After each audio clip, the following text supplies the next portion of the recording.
Magandang gabi po, church. Okay, buksan po natin ang ating mga Bibles sa 1 Kings chapter 19. Okay, 1 Kings chapter 19 verse 1 to 8. Okay, I will read verse 1. And Ahab told Jezebel all that Elijah had done, and with all how he had slain all the prophets with the sword. Verse 2.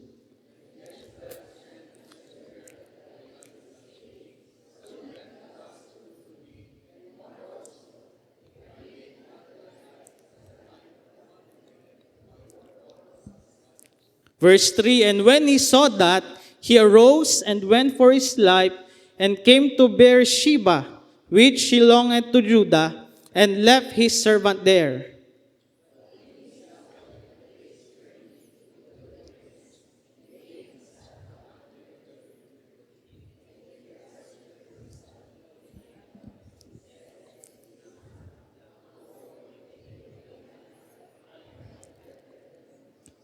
Verse 5, and as he lay and slept under the juniper tree, behold, then an angel touched him and said unto him, Arise and eat.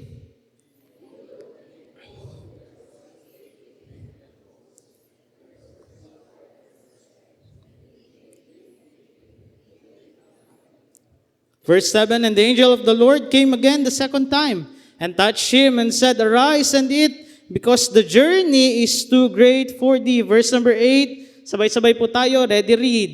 And he arose and did eat and drink, and went in the strength of the meat 40 days and 40 nights unto Horeb, the mount of God. Okay, the title of our sermon tonight is A Journey to Great.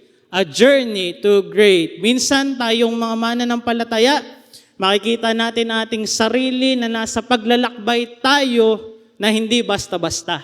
Just like what Elijah experienced here, he experienced a journey to great. Okay, so pag-aralan po natin, tayo po'y tumutpumikit.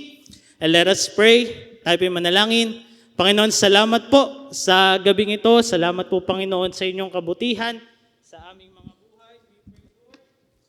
Iyo po ang patuloy na mangungusap at mangingilos po sa aming kalagitnaan. Kilusin niyo po ang inyong banal na spirito sa puso at isipan ng inyong mga anak ngayong hapon. Turuan niyo po kami ng mga bagay na dapat po naming matutunan. At ito po aming panalangin sa pangalan po na aming Panginoong Hesus. Amen. Tayo po ay makakaupo na. A journey to great. Okay, we all know Elijah. Elijah is a great prophet. Elijah both appeared in the Old Testament and in the New Testament. In the Old Testament, he is a great prophet. Okay, marami siyang bagay na ginawa. Marami siyang bagay na nagawa niya dahil sumunod siya sa Panginoon. And Elijah is the trainer, okay, of Elisha. Then, New Testament, nagpakita po siyang muli. And that is in Mount Transfiguration. Okay, pag-aralan po natin ang mga bagay-bagay bago po tayo dumako sa ating pag-aaral. Chapter 17, Elijah prophesied that there will be a great drought. Nag-prophesy po dito si Elijah na magkakaroon ng tagtuyot. Sabi po sa verse number 17, kahit hamog, sabi po kahit sireno ay hindi pagkakalob ng Panginoon sapagkat lahat ng bagay ay matutuyo. Chapter 18 naman, ito naman yung pangyayari na kung saan nagkaroon ng showdown. Okay? Nagkaroon ng showdown, nagkaroon ng labanan. At Mount Carmel, kalaban dito ni Elijah yung mga propeta ni Baal. Chapter 17 and chapter 18, makikita natin dito si Elijah na punong-puno siya ng katapangan. He was very brave during this two chapter. But when we reach chapter 19, there was a sudden change. He is no longer the valiant servant of God. Makikita po natin dito, verse number 19, hindi na siya yung matapang na Elijah. Dito makikita natin is isang takot na Elijah at isang Elijah na tumatakbo at iniingatan niya ang kanyang buhay. Now, lahat tayo, we can relate to the life of Elijah. Lahat tayo, we can relate to the life of Elijah. Sometimes we can reach the spiritual tops of our life. Makikita natin yung ating sarili that we are very useful, that we are very brave, that we are very active in the work of the Lord. But then, bigla po tayo nabagsak. Bigla po tayong nanghihina. Bigla po tayong tumitigil. Biglang nawawala yung apoy sa ating dibdib at tayo po ay nababalot ng takot. Kung hindi po tayo mag-iingat, magiging katulad po tayo ni Elijah. Elijah here in chapter 19, he experienced, he was severely discouraged. Pero verse number 7, chapter 19, verse number 7, this is our key verse for tonight. Ang sabi po rito is, arise and eat, because the journey is too great for thee. Sabi po rito nung minister, nung angel, is, bumangon ka. Okay? Huwag kang pahiga-higa. Huwag kang pahina-hina. Bumangon ka. Tumayo ka. Huwag kang tumigil. Huwag kang tumigil. Sabi rito, okay? Arise and eat. Pinakain siya because the journey is too great. Sapagkat ang lakbayin, sapagkat ang buhay, sapagkat ang laban nating mga mananampalataya, it was just too great. Napakatindi ng ating labanan. Point number one is the diagnosis of despair. Point number one, alamin po natin, bakit biglang nagkaganon yung buhay ni Elijah. From being someone that is very brave, that is very ready to serve and to follow God, chapter 19, bakit bigla siya nawala? Okay, the diagnosis of despair, verses 1 to 3. Una, it is because of distorted focus. Distorted focus. Number 1, the hand of God working. Now, chapter 17, chapter 18, the hand of God is working in the life of Elijah because Elijah is well focused on God. Si Elijah, yung focus niya, yung pagtingin niya is nakafocus lang sa Panginoon. Balikan natin yung nangyari chapter 17. Nag-prophesy siya na magkakaroon ng matinding tagtuyot. Anong ginawa ng Panginoon sa kanya? Chapter 17, dinala siya ng Panginoon sa Brook Cherith, wherein merong pinanggagalingan ng tubig na hindi natutuyo. And wherein, merong raven na naghatid sa kanya ng pagkain. In other words, ang kamay ng Panginoon ay gumagawa, hindi siya pinabayaan ng Panginoon. Majority of people during this time, they experience famine. But, well, there is Elijah, he obeyed God, he focused on God, at hindi siya pinabayaan ng Panginoon. Chapter 18, the showdown at Mount Carmel.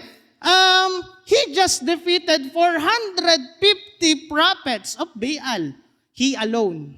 Mag-isa niyang tinalo yung 450 prophets ni Baal. And chapter 18, we can see a God that answered by fire. Sinunog ng Panginoon, pinakita ng Panginoon yung kanyang kasagutan sa pamamagitan ng pagpapadala ng apoy. Okay, the hand of God working.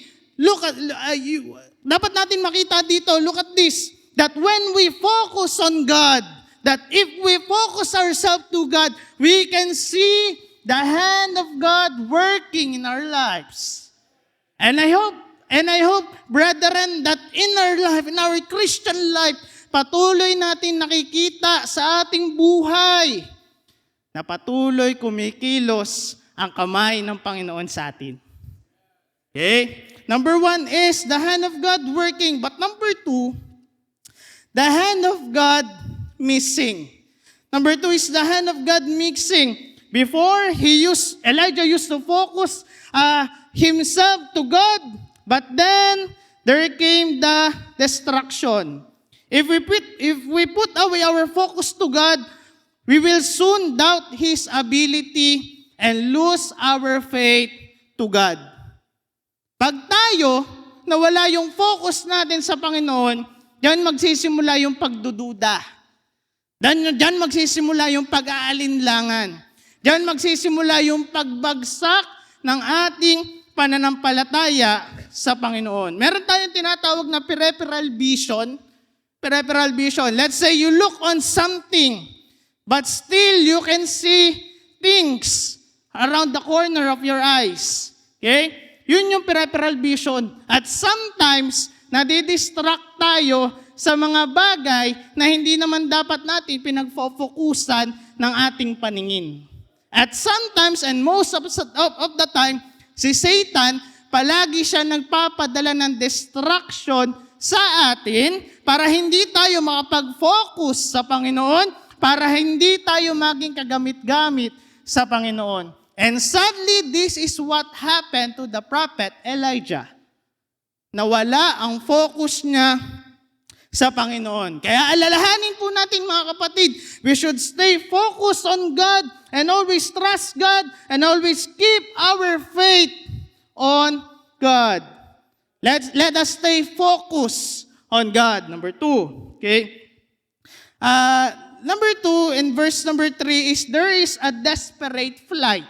We can see here a desperate flight. Okay, basahin po natin ang verse number 3.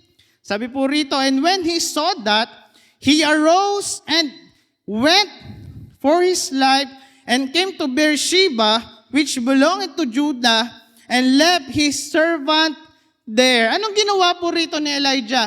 Si Elijah, dahil sa kanyang takot, kasi papatayin siya rito ni Jezebel Okay?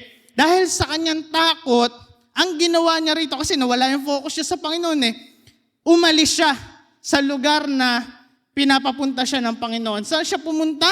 Sabi rito, verse number 3 is in Beersheba. Now, number 1, living in God's presence. Okay? Living in God's presence. Ang Kristiyano, dapat namumuhay ka sa presensya ng Panginoon. Ang Kristiyano namumuhay sa presensya ng Panginoon, kagamit-gamit. May katagumpayan. Okay? May katapangan. May pangunguna ng banal na spirito. Merong pagpapala ang buhay. Kaya mga kapatid, tayo sa buhay natin, dapat ang buhay natin palagi tayong namumuhay kasama ang presensya ng Panginoon. Huwag tayong lalayo. Huwag tayong aalis. Though we feel sometimes na kailangan nating umalis, kailangan nating lumayo, kailangan nating pansamantalang mawala. Pero, verse number 3, sipin natin, sinabi ba ng Panginoon, did God instructed Elijah to move away? No. Walang sinabi ang Panginoon na, Elijah, you go to Beersheba. Walang sinabing ganyan ang Panginoon. Kusa lang siyang pumunta sa Beersheba. Okay? Living in God's presence, naandyan ang presensya ng Panginoon, makikita natin at mararanasan natin ang kapangyarihan ng Panginoon sa ating buhay. Pero number 2, okay, ito ang ginawa ni Elijah. Living God's presence. Number 1, namumuhay kasama ang presensya ng Panginoon. Pero number 2, umalis siya sa presensya ng Panginoon. Now, brethren, if you found that the journey is too great, do not walk away from the presence of God. Pag nakita nyo, pag naranasan nyo, pag natagpuan nyo yung sarili nyo na ang hirap, nakakapagod, wag na wag po tayong lalayo sa presensya ng Panginoon. Ang ginawa dito ni Elijah, he seek refuge from the world. Umalis siya sa presensya ng Panginoon Well then, obviously, nasan siya? Nasa kamunduhan siya. Okay? Picture ng kamunduhan. Dahil umalis ka sa presensya ng Panginoon, ikaw ngayon ay nasa kamunduhan at pwedeng mangyari pa sa iyo na baka mas mahirapan kang makabalik sa presensya ng Panginoon. Because our life is, our journey is too great. The journey of our life is too great. Okay? Ang paalala po dito sa point number 1, wait lang. Sabi din dito sa verse number 3 is, doon sa last part ng verse number 3, notice this. Sabi po rito, and left his servant there. Ang ginawa ni Elijah, umalis siya sa presensya ng Panginoon at iniwan din niya yung kanyang kamanggagawa. Ano ibig sabihin po niyan, mga kapatid? Huwag po tayong aalis sa presensya ng Panginoon at huwag po nating iiwanan ang ating mga kapatiran. Kasi yung mga kapatiran, yan yung magpapalakas sa atin. Sila yung magpre-pray para sa atin. Sila yung mag-encourage sa atin. Pero dito, sadly, makikita natin dito na si Elijah, umalis siya sa presensya ng Panginoon at iniwanan din ni Elijah yung kanyang kamanggagawa. Nakikita natin dito, point number 1 is that we should stay focused to the Lord. We should set aside any distraction, okay? And we should live in God's presence. Patuloy tayong maging focus sa Panginoon at dapat tayong mamuhay sa kasama ang presensya ng Panginoon. Kaya Bible students, wala mo ng boyfriend, girlfriend. Okay? Kasi distractions yan. Okay? Imbis na nakatingin ka sa Panginoon, nakafocus ka sa Panginoon, excited ka kung paano ka gagamitin ng Panginoon, na in love, na-distract, okay? Nawala sa Bible school, hindi nakagraduate. Okay? That is just a bare illustration sa ating mga buhay. Kasi for sure, lahat tayo may pinapagawa ang Panginoon sa atin. Pero kung mawawala yung tingin natin sa Panginoon, hindi tayo makakasunod at hindi natin mafulfill yung pinapagawa ng Panginoon sa atin. Point number 2. Point number 2 is the depth of despair. Point number 2, the depth of despair. Okay? Point number 2, makikita natin dito na yung sitwasyon ni Elijah, mas lalo siyang naging worse. Okay? Verse number 4. Sabi po rito, but he himself went a day's journey into the wilderness and came and sat under the juniper tree, and he requested for himself that he might die, and said, it is enough now, O Lord, take away my life, for I am not better than my father. Okay? Number 1, letter A, his position. Saan pumunta si Elijah? Kanina, Beersheba.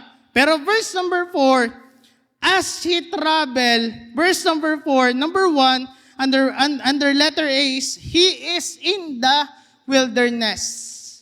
Elijah is in the wilderness. Wilderness, ito ay larawan ng kawalan. In other words, si Elijah, nawalan siya ng direction. Nawala yung purpose ng buhay niya. Isa siyang dating dakilang propeta, but now he find himself in the wilderness. Notice, again, in verse number 4, walang sinabi. Okay? Verse number 4, walang sinabi that there is a prayer made, there is a communion, there is no fellowship, no meditation, no interaction between Elijah and God. Because he is in the wilderness. Isang lugar na kung saan mas magiging or mas naging malala ang kanyang sitwasyon. He abandoned everything in a much dreadful place. Saan pumunta si Elijah? Sa wilderness. Napapunta siya sa wilderness. Bakit? Kasi lumayo siya sa presensya ng Panginoon. Pag umalis ka sa presensya ng Panginoon, pag nawala yung focus mo sa Panginoon, makikita mo yung sarili, nasa lugar ka ng kawalan. At mas mas mahihirapan kang hanapin paano ka babalik. Okay? In the wilderness, number 1. But number 2, ganito dapat ang ginawa ni Elijah at ganito dapat ang gawin natin.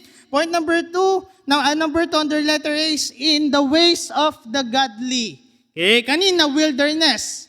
Ngayon naman is in the ways of the godly. Our position, our standing should be always with God.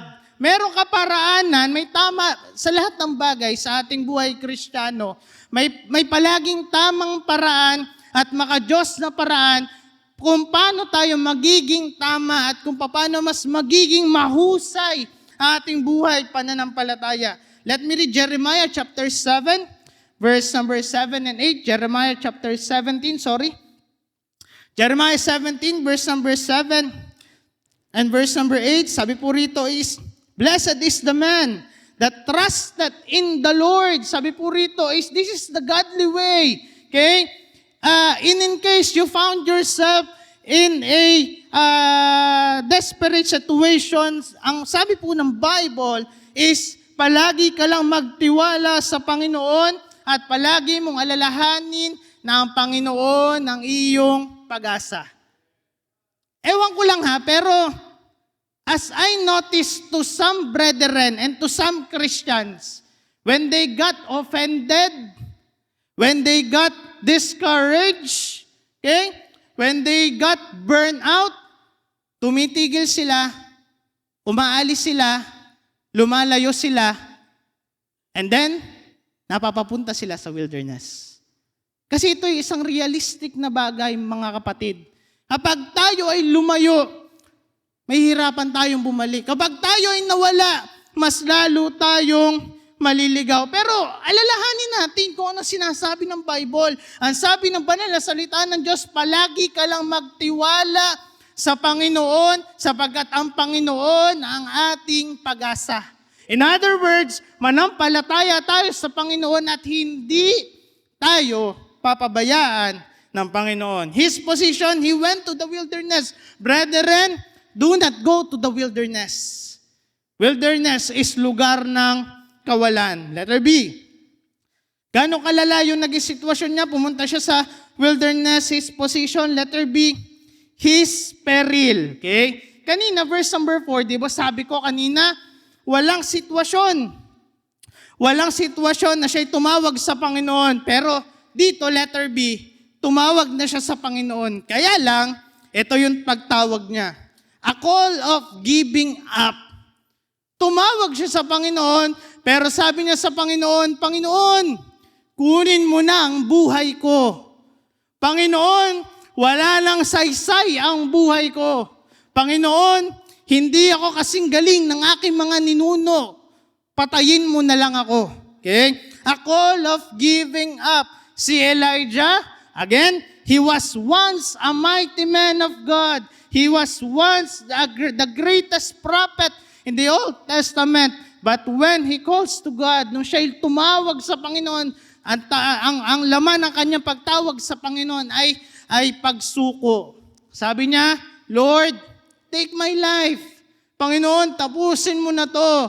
Patayin mo na lang ako. Gusto ko na lang mamatay. Pero hindi dapat ganun ang pagtawag ng mga mananampalataya.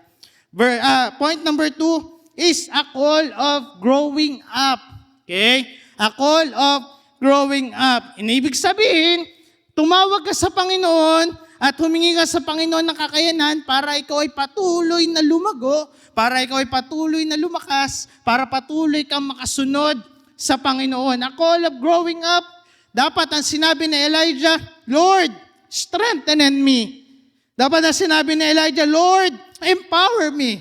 Dapat ang sinabi ni Elijah, Lord, help me understand my situation and help me to be mature. Lord, teach me how to overcome the situation.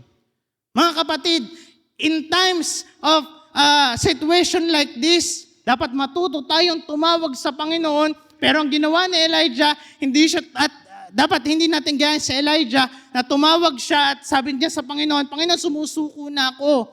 Panginoon, ayako na, patayin mo na lang ako. At sinabi niya, dapat ito ang gawin natin, Panginoon, palakasin mo ko. Panginoon, pagtibayin mo ko. Panginoon, pagtibayin mo ang aking pananampalataya. In times like this, tumawag tayo sa Panginoon at humingi tayo ng kalakasan at katagumpayan sa lahat ng bagay na ating kinakaharap. Why? Because the journey is too great. Palagi tayong humingi ng tulong sa Panginoon. Okay? So sinasabi po natin in point number 2 na huwag tayong pupunta sa wilderness, huwag tayong pupunta sa kawalan. Kung may problema ka, harapin mo, huwag mong takasan. Ang ginawa rito kasi ni Elijah, may problema siya, pero tumakas siya. Nung tumakas siya, lalo lumaki yung problema niya. Okay? Kung may problema ka, huwag mong takasan, harapin mo ito, ikaw ay patuloy na magtiwala at patuloy kang umasa sa Diyos ng makapangyarihan at huwag mong susukuan ang mga bagay. Tumawag ka sa Panginoon at humingi ka ng tulong at kalakasan at katagumpayan sa Panginoon. Why? Because the journey is too great. Point number 3 and last. Point number 3 is the deliverance from despair. Paano nakaalis si Elijah sa ganitong sitwasyon? Ano ang nangyari? Well, dito, point number 3, makikita natin na hindi siya pinabayaan ng Diyos. Hindi siya pinabayaan ng Diyos. Ang Panginoon ay patuloy naging matapat at mapagbiyaya sa buhay ni Elijah. Ano po nangyari? Number 1, letter A. God is mindful. Verse number 5. And he lay and slept under the juniper tree. Behold, then the angel touched him and said unto him, Arise and eat. Letter A, God is mindful. Verse number 5. Ang ginawa rito ng Panginoon, the Lord allowed him to rest. Ang ginawa rito ng Panginoon is hindi siya pinabayaan ng Panginoon. Binigyan ng kapayapaan ng puso ng Panginoon si Elijah. At sabi rito, verse number 5, he lay and slept. Ang cellphone ay nalolobat. Ang mga sasakyan at makina ay nag-overheat. Tayo as human, we feel tired and exhausted. And all we need is a rest. If not, we will be burned out. Yan po ang katotohanan.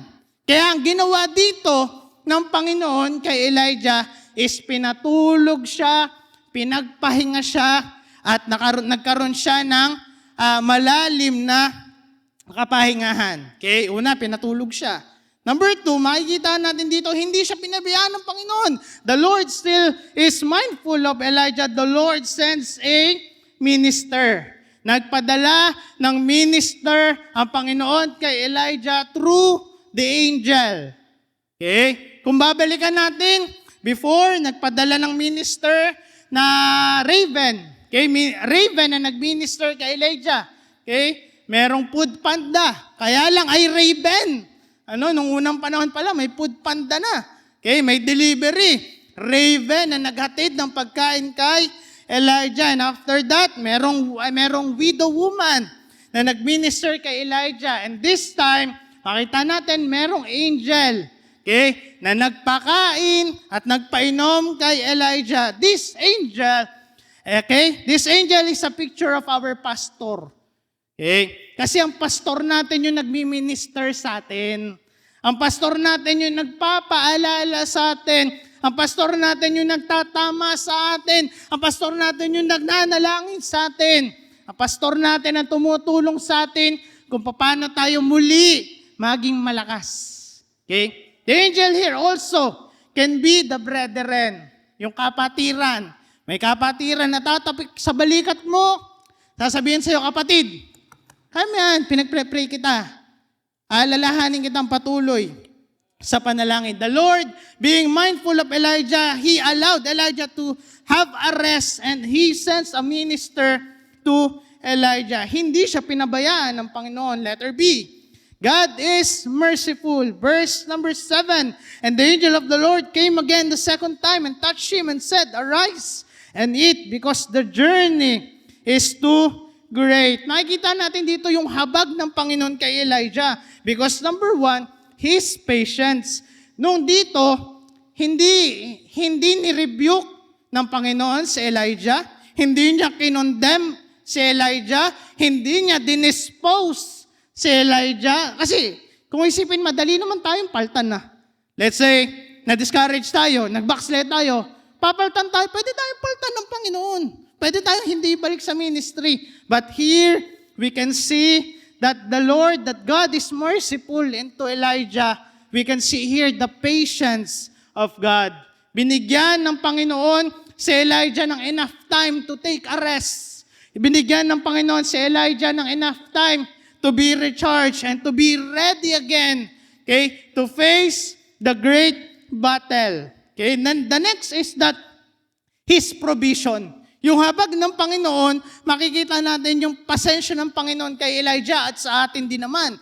At the same time, yung provision ng Panginoon. Dito, nagpadala, sabi ko kanina, nagpadala ang Panginoon ng minister, nagpadala rito ang Panginoon ng meal, okay? Nag-provide ang Panginoon dito kay Elijah ng enough na kapahingahan, at enough na oras para siya ay makarecover. Okay? Practically, it is saying na kapag discouraged ka, na kapag burn out ka, magpahinga ka. Pero hindi sinasabi na tumigil ka. Magkaiba yun. Sabi rito is that, sige, magpahinga ka lang para maging ready ka ulit pagbalik mo.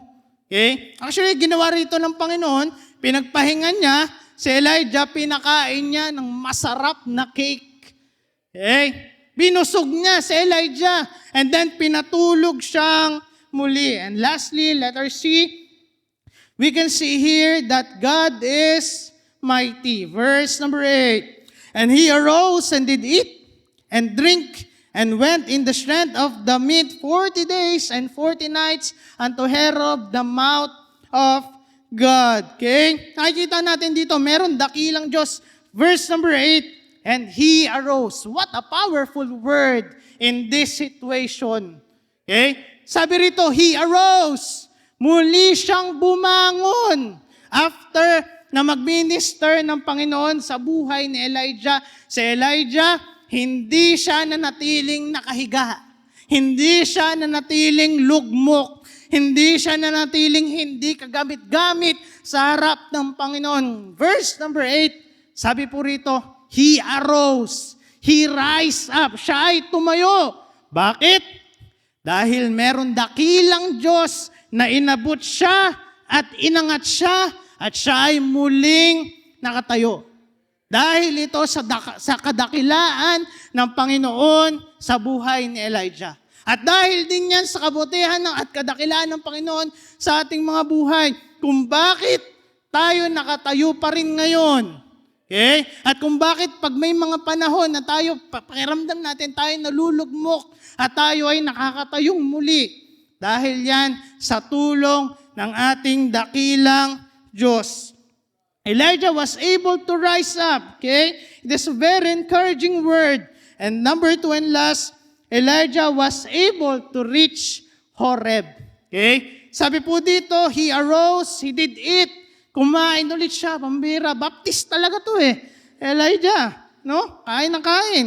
And he arose and did eat and drink and went in the strength of the meat 40 days and 40 nights unto Horeb, the mount of God. After niyang pakainin, after niyang manumbalik yung kanyang lakas, after mag-minister ng Panginoon sa kanyang buhay. Okay, sabi rito, 40 days and 40 nights, si Elijah malakas na. Si Elijah ready na. Okay, 40 days and 40 nights, nag-travel siya. Saan? To Mount Horeb. Why? Because he is now ready to face God. He is now again excited. Lord, come on, instruct me. Anong gagawin ba? Okay, ano ipapagawa mo? Ready na ako, malakas na ako. At dapat ganun tayong mga mananampalataya. Sa ating buhay, if we found the journey is too great, let us remember what happened to Elijah. The Lord is mindful of him, the Lord is merciful on him, and the Lord became so mighty in his life. Kaya muli siyang nakatayo. Again, number 1, as I wrap this up, the diagnosis, bakit siya bumagsak? Because he nawala yung focus niya, distorted focus. Okay? And then desperate flight, umalis siya, nilisan niya ang presensya ng Panginoon at naging malala. Point number 2, pumunta siya sa wilderness at ang sabi niya, Panginoon, patayin mo na lang ako. Hindi na ako gagamit-gamit. Okay? Kunin mo na ang buhay ko. Pero meron deliverance. Ang Panginoon, hindi siya pinabayaan. The Lord became mindful of him. Naging merciful ang Panginoon at naging mighty ang Panginoon sa kanyang buhay. And I believe what happened to Elisha can also happen unto us. Pwedeng tayong manghina, pwede tayong bumagsak, pwedeng faithful tayo ngayon, pwedeng active tayo ngayon, pwede tayong bumagsak anytime. But let us remember, it is because the journey is too great. And let us remember na dapat palagi nating kasama ang Panginoon sa ating buhay. Okay, the journey, a journey too great. Sabi po rito, yung journey daw, too great. Ibig sabihin, masyadong dakila. Pero basahin po natin ang 1 John chapter 4, verse number 4, and we will close on this. 1 John chapter 4, verse number 4. 1 John chapter 4, verse number 4, sabi po rito, ye are of God, little children, and have overcome them, because greater is He that is in you. Yes, the journey is too great. Yes, the journey is too great. But remember this, 1 John chapter 4, verse 4. Greater is He that is in you. Kaya mga kapatid, huwag tayong matakot. Okay, huwag tayong manghina. Kung makita mo na napakahirap ng sitwasyon mo, yes, it is because the journey is too great. Our journey is too great, but remember, at patuloy nating alalahanin, that greater is He that is in us. At yun ay ang napakalaking dakilang biyaya na tayo ay makatiyak ng buhay na walang hanggan mula kay Kristo na nagtubos ng ating mga kasalanan. Tayo po lahat ay tumayo. Tayo po ay tumuot pumikit. Let us pray. Panginoon, maraming salamat po sa gabing ito. Salamat po, Panginoon, sa paalala na inyong pinagkaloob, Lord. Tunay, Panginoon, na our journey is too great, malaki, mabigat, at hindi po namin alam ang mangyayari sa hinaharap. At Lord, thank you sa inyong paalala ngayong hapon. We pray, Lord, that you will work in the midst of our invitation tonight. Kayo po magpala sa pangailangan ng inyong mga anak. At ito po aming panalangin sa pangalan po namin, Panginoong Jesus. While heads are bowed and eyes are closed, this evening, if you'd like to come for prayer, maybe you're on a journey, and sometimes on a journey, nagiging mahirap ang ating lakbayin. May mga mahalagang bagay na nilalakbay tayo. It could be the ministry. It could be our family. It could be something that God wants you to do. Mahalaga ang mga bagay na yan, and we cannot let people down, especially the Lord. And so, darating talaga yung time nakapagod kasi because we're humans and because we're in the flesh, times do come na nahirapan talaga tayo, and we cannot para bagang seem to make another step sa pagod, minsan sa discouragement, minsan sa ating karamdaman, pangailangan sa buhay. But giving up is not an option. We cannot go back. It's like para bang sa wilderness. Nahirapan tayo maglakbay. So what do you want to do? You want to go back to Egypt? And that was what some of them were saying. You cannot go back to your old life. Iniwan na natin yan eh. We have only one choice. We have to keep forward, trusting God sa ating paglalakbay. Magtiwala tayo sa Diyos. Anyway, hindi naman niya tayo pababayaan. God is merciful, God is mighty, God is kind. Magtiwala lang tayo, magpatuloy tayo maglakbay, nagtitiwala sa Diyos, at makakarating din tayo doon. Sometimes, we need to rest. Baka naman napapagod lang kayo, di magpahinga. Wala lang, masama, magpahinga. And allow people to minister to you if you are tired. And sometimes, yan lang dapat natin gawin. Magtulungan tayo. Kung meron naman napapagod, let's encourage them and cheer them up. But we need to be patient. Magtuloy lang, patuloy lang. God will provide. God provided for Elijah, and God will provide for you. And God wants to help us because He wants to bring us back to the journey. Mahalaga masyado yung journey. And God wants us to keep on going until we reach Horeb. When you get to Horeb, well then you're home. And so tuloy lang tayo, magpatuloy lang because tama naman, greater is He that is in you. Mas dakila ang Diyos. So magpatuloy tayo. Patuloy po tayong manalangin.